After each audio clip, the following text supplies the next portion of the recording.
أعوذ بالله من الشيطان الرجيم بسم الله الرحمن الرحيم الحمد لله رب العالمين وصلى الله على محمد وآله الطاهرين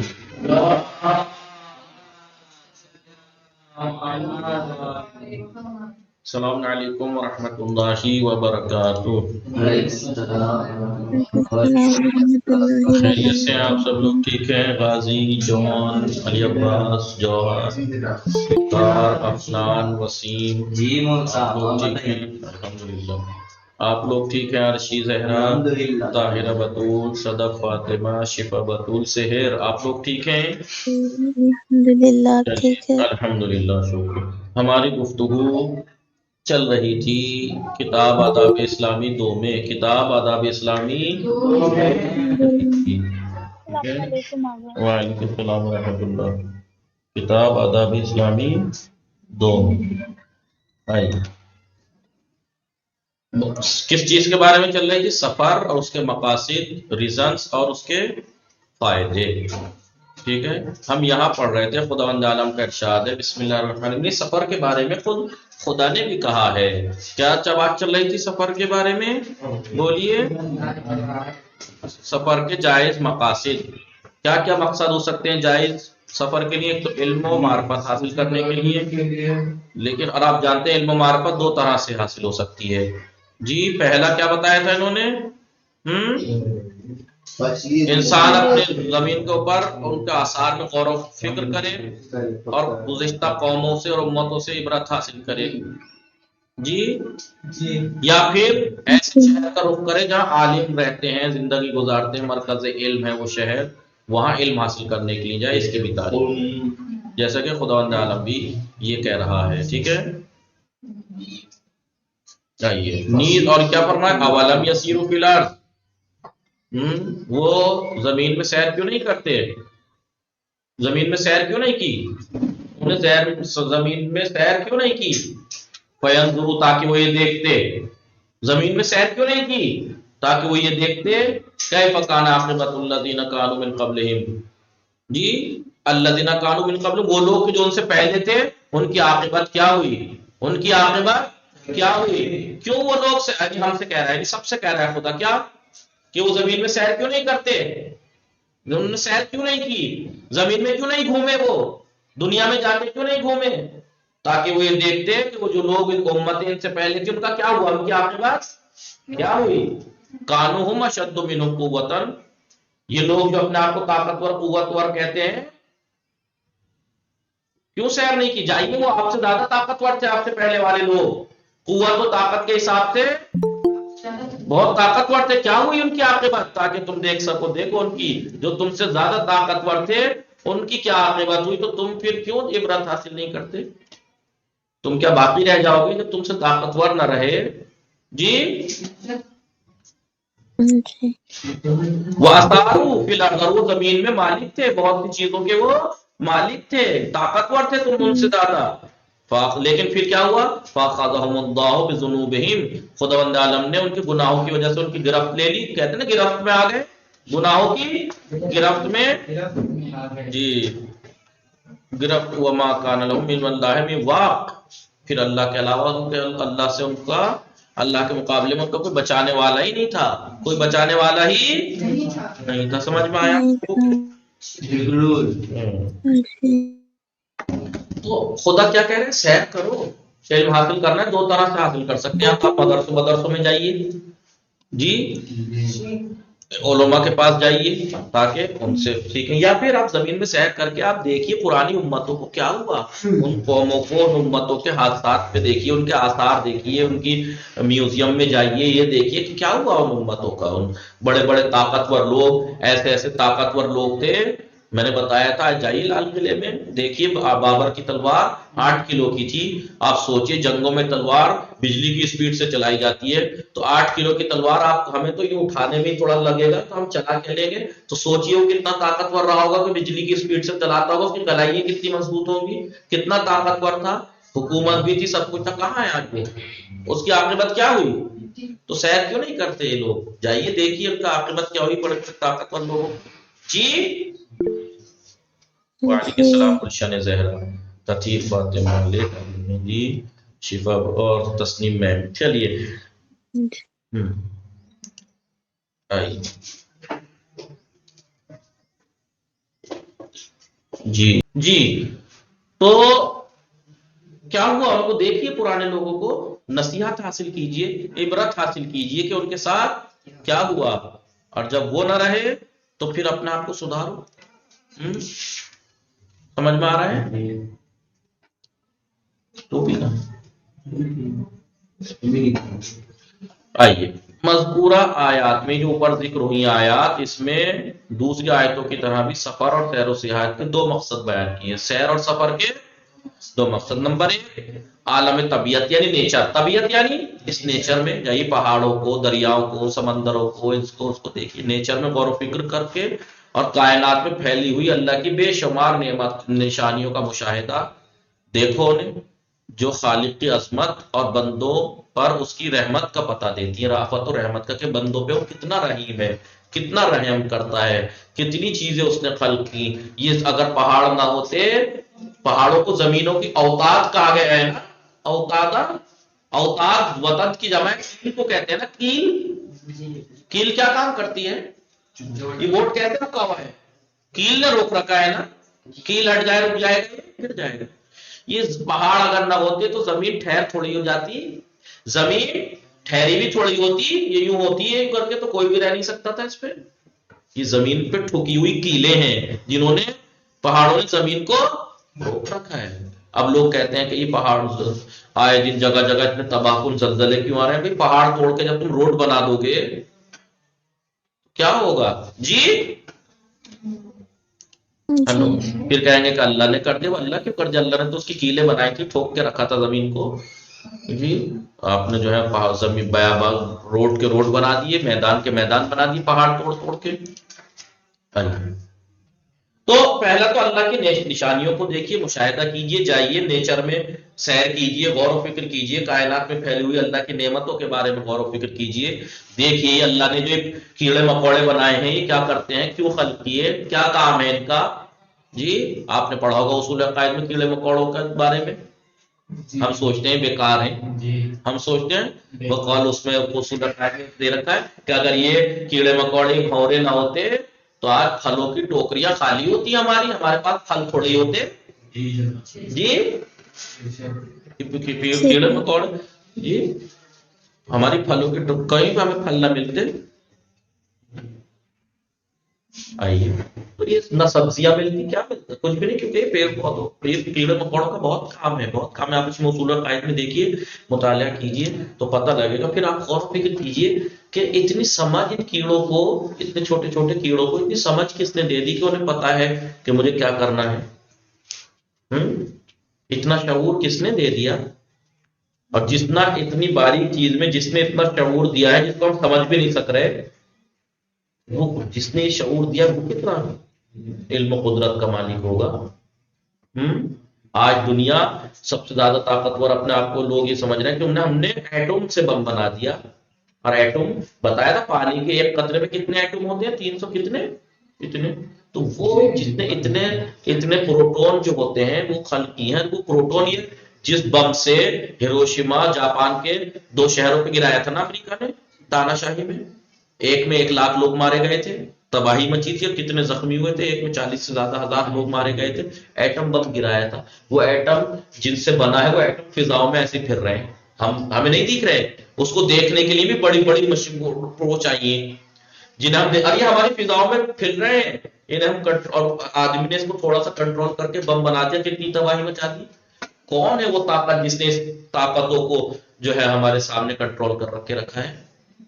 سوچو وہ کتنا بڑا عالم و قادر ہوگا. ایک انسان آج اپنے آپ کو کتنا بھی کر کے سمندر کے بارے میں جاننے کے بعد اتنی ریسرچ کری، آپ نے دیکھیں ڈسکوری دیکھیے، دنیا میں ریسرچ پڑھیے، سمندر کے بارے میں کتنی ریسرچ ہو چکی ہے. لیکن یہ انسان آج کا اتنی ترقی یافتہ ہونے کے باوجود بھی کیا کہتا ہے کہ سمندر کا ہم نے تو ابھی 20% بھی علم حاصل نہیں ہوا ہے. 20% بھی. تو پھر کون ہے وہ جسے پورے 100%؟ کون ہے وہ جہاں انسان سمندر میں 1 کلومیٹر تک تو سورج کی روشنی جاتی ہے، اس کے بعد اندھیرا ہے سمندر میں. ہیں، اور جنہیں کتنے کلومیٹر جو پنڈوبی ڈوبی تھی، کتنے بھی ٹائٹینک کتنے کلومیٹر پہ تھا؟ 12 کلومیٹر پانی کے 11 کلومیٹر یا 10 کلومیٹر گہرائی میں ہے جی، اور کچھ کلومیٹر پہ پہنچ کے پانی میں اتنا پریشر ہے، اتنا پریشر ہے کہ طاقتور سے طاقتور چیز جبرت جیسی ہو جائے گی. پنڈوبی کا حال دیکھا تھا آپ نے، چورا ہو گئی، اتنا پریشر ہے نیچے پانی میں. اب سوچو کہ 11 سے 12 کلومیٹر بعد بھی کچھ مخلوقات ہیں، ہے مچھلیاں نہیں ہیں، تو وہ اتنے پریشر میں رہ رہی ہیں، تو کس نے کیا یہ کام؟ انسان جس کی اوقات ابھی تک یہ نہیں ہے کہ وہ ایک شپ نکال لے وہاں سے جی، اسے یہ ابھی یہ کہہ رہا ہے کہ مجھے 20% بھی علم نہیں ہے، تو سوچئے کہ کس نے یہ کیا ہوگا؟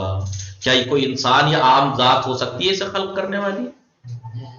بھائی کائنات میں جتنی بھی مخلوقات ہیں اس میں سب سے عاقل ترین مخلوق انسان ہی تو ہے. انسان تو سمندر کے سامنے قطرہ ہے نا، علم اس کا، تو پھر یہ کس نے خلق کیا سارا سمندر؟ کیا عام ذات ہو سکتی؟ اب بھی کوئی نالائق بےہودہ یہ کہہ سکتا ہے اس کائنات کو خلق کرنے والا کوئی نہیں ہے؟ یہ خود سے ہو گئی، خود سے ایسے ہوتے ہیں، خود سے نظام بنتے ہیں، خود سے نظام نہیں بن سکتا، خود سے سب کچھ بن جائے. نظام کیسے بن جائے گا بھائی؟ نظام جہاں نظم ہوگا سمجھ لیجیے وہاں پہ ناظم ہے، ایک نظم دینے والا ہے، بغیر نظم دینے والے کے نظام وجود میں آ ہی نہیں سکتا، اور انسان دے نہیں سکتا کیونکہ انسان کی اوقات اتنی سی ہے، اور انسان خود اقرار کر رہا ہے. انسان کو نہ پہچان سکا، اتنے بڑے انسان کے بدن کے بارے میں، انسان کے بارے میں اتنی ریسرچ ہو چکی، اتنی ریسرچ ہو چکی، بڑی بڑی کتابیں لکھی جا چکی، اور ایک رائٹر کیا کہہ رہا ہے؟ انسان، اس نے کتاب لکھی بڑی موٹی تھی، انسان موجود ناشناختے، انسان موجود ناشناختے، انسان ایک ایسی مخلوق جسے آج تک پہچانا ہی نہیں گیا. اتنا پہچاننے کے بعد، اتنی ریسرچ کے بعد بھی انسان انسلجھی پہیلی ہے انسان کے لیے. تو سوچئے جس نے خلق کیا ہوگا وہ کتنی بڑی ذات ہوگی، کیا معمولی ذات ہوگی؟ تو غور و فکر کریے کس لیے ہے یہ؟ غور و فکر کے لیے تو ہے جی. کہ آپ دیکھیں کہ کیسے خلق کیا گیا، کیسے کیا. یہ پھر انسان کوئی کہے گا جو پتھر یا کسی کی بھی پتھر کی کس کی ہم عبادتیں کر رہے ہیں، جس کو ہمارا محتاج ہے، نہ وہ خود فائدہ پہنچا سکتا ہے نہ نقصان، وہ خلق کر دے گئے چیزیں جی. آئیے بہرحال تو یہ کیا ہے، غور و فکر کیجئے تاکہ آپ کے، اسی لیے کہتے ہیں 1 گھنٹے کا تفکر 70 سال کی عبادتوں سے بہتر ہوتا ہے. کیوں؟ کیونکہ جب وہ تفکر کرتا ہے، غور و فکر کرتا ہے، تو اپنے خالق تک پہنچتا ہے کہ یہ کس نے خلق کیا ہوگا. یہ اونٹ میں اتنی صلاحیتیں، یہ چینٹی میں اتنی صلاحیتیں. میں نے پڑھا تھا ایک دفعہ، پڑھا تھا مجلسوں میں، پڑھا تھا چینٹی کے بارے میں، ریسرچ پڑھی تھی.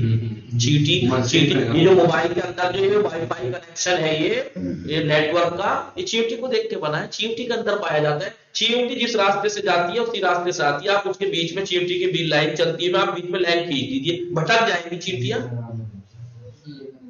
ان کا ایک رہبر ہوتا ہے، بتائیے، رہبر جہاں جہاں چلتا جائے گا اس میں زیادہ خصوصیات ہوتی ہیں چینٹیوں. تو کون ہے وہ جس نے، اور اس کا برین بھی ہوتا ہے، بتائیے، کسی مخلوق کے اندر انسان جیسا ہوتا ہے بالکل بناوٹ میں، سوئی کی نوک کے برابر بھی نہیں ہوگا اس کا. چینٹی خود کتنی سی ہوتی ہے، تو آپ سوچو اتنی باریک چیز، اس کا برین، ساری مشینری کس نے خلق کی ہوگی؟ انسان نے. یا ایسے حادثاتی طور پر ایک بلاسٹ ہوا، دنیا وجود میں آ گئی، جو لوگ کہتے ہیں نہیں جی بس ایک بم بلاسٹ ہوا، بلاسٹ سا ہوا، دنیا وجود میں آ گئی. کھیل ہے کیا؟ حلوہ ہے. موبائل کے نیٹ ورک تو خود سے آتے نہ ہے، یہ دنیا وجود میں آ جائے گی خود سے جی. سمجھ میں آ رہا ہے؟ تو یہ بےہودگی والی باتیں ہیں جو لوگ یہ کہتے ہیں، کیونکہ انہوں نے غور و فکر نہیں کیا. غور و فکر تو کرتے تو پتہ لگتا کہ یار یہ معمولی چیز تھوڑی ہے. اگر انہیں لگتا ہے خود سے ہوتا ہے تو بےہودہ ہیں لوگ.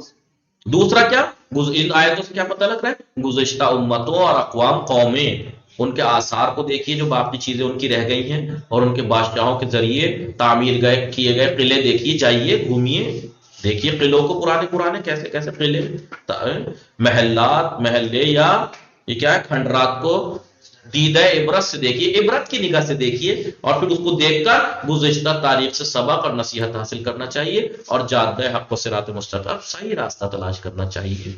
پیغمبر اکرم صلی اللہ علیہ وآلہ وسلم کا ارشاد فرماتے ہیں من خرج من بیتہ فی طلب العلم، من جو کوئی بھی خرجہ نکلا من بیتہ اپنے گھر سے فی طلب العلم علم کے طلب کے لیے، فہو فی سبیل اللہ وہ اللہ کے راستے میں، حتی یرجع جب تک وہ پلٹ نہ جائے تب تک وہ اللہ کے راستے میں ہے۔ اور آپ جانتے ہیں کہ اللہ کے راہ میں مرنے والا شہید کی بات شہید کی موت۔ تو شہید خالی تلواریں چلا کے جنگ کے میدان میں مرنے والا ہی شہید نہیں ہوتا ہے، طالب علم کے لیے نکلا ہے، وہ گیا ہے علم حاصل کر رہا ہے، اس میں موت آ جائے اس راستے میں تو وہ شہید ہے جی۔ بلکہ وہ جنگ میں شہید ہونے والے شہید سے زیادہ مرتبہ ہے اس کا جی، وہ صرف جان دیتا ہے، وہ یہ دین کی کو احیا کرتا ہے۔ تو طالب علم کے لیے گھر سے نکلنے والا راہ خدا میں رہتا ہے، جب تک علم کی راہ میں ہے تب تک اللہ کے راستے پہ۔ اب یہ بتائیے کہ اگر آپ میری زیر نظر ہو تو ساری ذمہ داری میری ہوتی ہے، میں کروں گا نا، میں خیال رکھوں گا۔ ہر کوئی انسان یہ ہے کہ جو میرے ساتھ آتا ہے میں اس کا خیال رکھتا ہوں، تو اور وہ بھی خالق کائنات کے آپ راستے پہ ہوں تو کیا وہ ذمہ داری نہیں لے گا؟ تو اللہ کی راہ میں رہتا ہے یہاں تک کہ وہ واپس آ جائے۔ آپ صلی اللہ علیہ وآلہ وسلم کا ارشاد ہے من سلک طریقا یلتمس بہ علما، جو کوئی شخص بھی ایسے راستے طے کرے جی علم کے لیے حاصل کرنے کے لیے، جو جس کے ذریعے سے وہ علم تک پہنچے، علم حاصل کرے، سہل اللہ لہ طریقا الی الجنہ، تو اللہ تعالیٰ جنت کے راستے اس کے لیے آسان کر دیتا ہے، جنت تک کے پہنچنے کا راستہ اس کے لیے جو بھی کوئی علم حاصل کرنے کے لیے۔ ٹھیک ہے، تو اب آپ یہ مت کہیے گا کہ ہم علم تو حاصل کر رہے ہیں لیکن نکلے ہی کب ہیں؟ یہ لوگ تو نکلے ہیں، یہاں گئے نکل کے گھر سے، آپ تو گھر میں ہی بیٹھے ہیں سب لوگ جی۔ یہ مسئلہ ٹھیک ہے، نکلنے کا مطلب ضروری نہیں کہ بعض ٹائم نکلنا مجازن بھی تو ہوتا ہے، نکلے تو ہیں آپ علم حاصل کرنے کے لیے، آپ بیٹھے ہیں یا آئے ہیں، ٹھیک ہے۔ دین کی حفاظت دوسرا کیا ہے؟ یا تو بھائی جائز مقصد کے بارے میں ہے نا، سفر آپ کر رہے ہیں یا تو علم حاصل کرنے کے لیے، بھائی جائز مقصد یہی تو ہے، یا دین کی حفاظت کے لیے آپ نکل رہے ہیں۔ اگر وطن میں رہ کر دینی احکام پر عمل کرنا اور عقیدے کی حفاظت کرنا ناممکن ہو جائے، مثال کے طور پر آپ ایسی علاقے میں، ایسے وطن میں، ایسے ملک میں ہیں اور ایسی جگہ پہ آپ ہیں کہ آپ کو وہاں پہ دین بچانا مشکل ہو گیا ہے، دین اپنا بچانا، دین پر احکام پر عمل کرنا، اپنے عقیدے کی حفاظت اپنے بچوں کی مشکل ہو گیا ہے، تو سفر کرنا پھر واجب ہو جاتا ہے، وہاں سے نکل جائیے، کہیں اور جائیے، اور انسان کے اوپر ہجرت واجب ہو جاتی ہے، آپ جائیے، ایک شہر یہاں پہ پرابلم ہے دوسرے شہر چلے جائیے، یہ مت اڑیے کہ نہیں جی جان دے دیں گے مگر اپنا آبائی گھر نہیں چھوڑیں گے، نہیں رہے ایسے حالات مثال کے طور پہ اس علاقے کے، اس شہر کے، اس گاؤں کے، چلے جائیے۔ ظالم اور سرکش افراد کا جبر و استبداد، جابر آپ کہیں گے کیا کہہ دیا ہے؟ ظالم اور سرکش جو افراد ہیں ان کا جبر جو ہے، زبردستی، ان کا ظلم جو ہے، استبداد جو ہے، دین کی نابودی اور عقیدے سے دستبرداری کا ذریعہ نہیں بننا چاہیے۔ ایسا نہیں ہونا چاہیے کہ آپ دین سے ہٹ جائیں صرف کس وجہ سے؟ ظالم کے ظلم کی وجہ سے، نہیں، یہ نہیں ہونا چاہیے، بلکہ ایسے مواقع پر ہر انسان کے لیے لازم اور واجب ہے کہ اس جگہ کو چھوڑ کر ایسے مقام پر چلا جائے جہاں دینی احکام اور مذہبی رسوم کی پابندی، رسموں کی پابندی نہ ممکن ہو، یعنی کر سکتے ہوں آپ۔ خداوند عالم قرآن مجید میں ارشاد فرماتا ہے، اعوذ باللہ من الشیطان الرجیم، بسم اللہ الرحمن الرحیم، ان الذین توفاہم الملائکۃ ظالمی انفسہم، جی الذین تتوفاہم الملائکہ، وہ لوگ کہ جن کو ملائکہ نے اٹھایا ہو، یعنی روح قبض کی ہو، یعنی در حالی کے ظالمی انفسہم، در حالی کہ انہوں نے اپنے نفسوں پر ظلم کیا ہو، وہ اپنے نفس پر ظلم کر رہے تھے جی۔ قالوا فیما کنتم، ٹھیک ہے، تو ان سے جب پوچھا تم کس حال میں تھے تو کہا، قالوا، انہوں نے کہا، کننا مستضعفین فی الارض، ہم زمین میں مستضعف تھے، ہم پہ ظلم و ستم کیا جا رہا تھا، اس نے کمزور بنا دیے گئے تھے، ہم کمزور بنا دیے گئے تھے۔ قالوا، تو فرشتے کیا کہیں گے، الم تکن ارض اللہ واسعہ، کیا اللہ کی زمین وسیع نہیں تھی، تنگ تھی اللہ کی زمین جو تم وہیں پڑے رہے؟ فتہاجروا فیہا، کیا اللہ کی زمین واسع نہیں تھی، پھیلی ہوئی نہیں تھی کہ تم ہجرت کر لیتے، وہاں سے ہٹ جاتے، وہاں سے چلے جاتے، کہیں اور چلے جاتے، کسی اور شہر، کسی اور۔ سمجھ میں آ رہا ہے کیا کہنا چاہ رہے ہیں؟ جی بالکل۔ آئیے، جن لوگوں کو ملائکہ نے اس حال میں اٹھایا کہ وہ اپنے نفس پر ظلم کرنے والے تھے، ان سے پوچھا کہ تم کس حال میں تھے؟ انہوں نے کہا کہ ہم زمین میں کمزور بنا دیے گئے تھے۔ ملائکہ نے کہا کہ کیا زمین خدا کی زمین وسیع نہیں تھی کہ تم ہجرت کر جاتے؟ یہی وجہ ہے کہ قرآن مجید نے اپنے دین و عقیدے کی حفاظت کے لیے اگر اپنا آپ کو اپنے عقیدے اور اپنے دین کی حفاظت کے لیے ہجرت کرنے والے مومنین کو ان الفاظ میں تعریف کی ہے اللہ نے ایسے مومنین کی جو اپنے دین کی حفاظت کی خاطر اپنا وطن چھوڑ دیتے ہیں یا کہیں اور چلے جاتے ہیں۔ کیا کہا؟ اعوذ باللہ من الشیطان الرجیم، بسم اللہ الرحمن الرحیم، ومن یخرج من بیتہ مہاجرا الی اللہ، جو کوئی بھی اپنے گھر سے نکلتا ہے اللہ کی راہ میں ہجرت کرتا ہے، جی اپنے گھر سے جلاوطن ہو کر اللہ خدا اور رسول کی طرف نکل پڑے، الی اللہ ورسولہ ثم یدرکہ الموت، اس کو موت لحاظ لے لے، یعنی موت آ جائے اس کو اس حالت میں، فقط وقع اجرہ علی اللہ، تو اس کا اجر اللہ کے ذمے ہے۔ جی، اور جو شخص اپنے گھر سے جلاوطن ہو کر خدا اور اللہ کے رسول کے راستے کی طرف نکل پڑے تو اسے اور ایسے میں اسے موت آ جائے تو اس کا آج خدا کے، اب جس کا آج خدا کے ذمے ہو جائے تو سوچئے۔ تیسرا جائز مقصد کیا ہو سکتا ہے سفر کا؟ تیسرا جائز مقصد کیا ہو سکتا ہے؟ حج و زیارت کے لیے، حج و زیارت کے لیے اگر انسان مستطیع ہو، یعنی استطاعت ہے اس کے پاس حج کرنے کی، زیارت کرنے کی، اتنا ہے اس کے پاس مال و دولت، تو زندگی میں ایک مرتبہ حج بیت اللہ کرنا، آپ سب جانتے ہیں بجلانا ایک مرتبہ تو واجب ہے۔ استطاعت کا مطلب آپ جانتے ہی ہیں، استطاعت کا مطلب یہ ہے کہ مکے تک آمد و رفت کا خرچ بھی موجود ہو، جسمانی طور پر کوئی عذر بھی نہ ہو، اور گھر والوں کو تنگی میں ڈال کے نہ جائے۔ مثلا مثال کے طور پر پیسہ میرے پاس 3 لاکھ ہے اور میں لے کے حج پہ نکل جاؤں مثال کے طور پر، تو گھر والے بھوکے رہ جائیں گے؟ نہیں، سب کا خرچ نکالنے کے بعد، سب کچھ کرنے کے بعد، اس طرح اگر فریضہ حج کی ادائیگی یا حرم پیغمبر یا قبور ائمہ کی زیارت کے لیے سفر کیا جائے تو یہ بھی مقصد بہت بلند اور اعلیٰ ہے۔ چوتھا جائز اور مقصد کیا ہو سکتا ہے سفر کرنے کا؟ لقمہ حلال کی تلاش، رزق حلال کی تلاش میں انسان سفر کے جائز جو اغراض، غرض کی جمع اغراض، مقاصد میں لقمہ حلال کی تلاش بھی، اسی طرح تفریح طب کے خاطر سفر بھی مطلوب ہے۔ آپ اپنی بور ہو رہے ہیں، کافی ٹائم ہو گیا ہے، دل اکتا رہا ہے، مایوسی رہنے لگی ہے، تھوڑی آپ کو تازگی چاہیے، تو پکنک پہ جانا بھی کہا گیا ہے، پکنک پہ جائیے، آپ کا ذہن فریش ہوگا۔ جی ذہن، آپ جیسے یو پی میں ہے تو مثلا ادھر کا نزدیک میں مثلا نینی تال چلے جائیے، شملہ چلے جائیے، ادھر پکنک پہ چلے جائیے، جانا چاہیے۔ لوگ کہتے ہیں نا، بہت سے جو پرانے مزاج کے لوگ ہوتے ہیں، بیچاری عورتوں، ان سے پوچھو 100 سال کی ہو کے مر گئی اور انہیں کبھی اپنے گاؤں سے آگے بڑھ کے کچھ دیکھا ہی نہیں۔ جی وہ بیچاری بڑا انہوں نے جہاد کیا ہے اپنی زندگی میں۔